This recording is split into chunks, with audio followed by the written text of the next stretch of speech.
এর হাদিস থেকে নেন এবার 1312 নম্বর হাদিস খুলুন, নাসাইর মধ্যে এসেছে।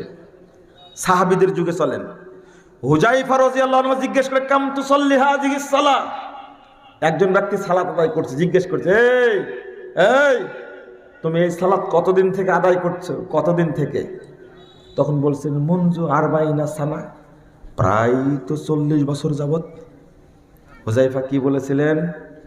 হুযায়ফা রাদিয়াল্লাহু আনহু বলছেন, 40 বছর না, লাউ মুত্তা আলা হাদা মুত্তা আলা গায়রাল ফিতরাতি আল্লাতী ফাতারাল্লাহু মুহাম্মাদান সাল্লাল্লাহু আলাইহি সাল্লাম।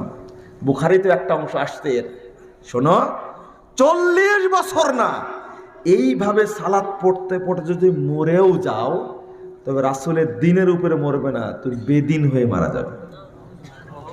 এই হাদিস প্রমাণ করে শুদ্ধভাবে সালাত না আদায় করলে লোকটা বেদিন হয়ে যায়।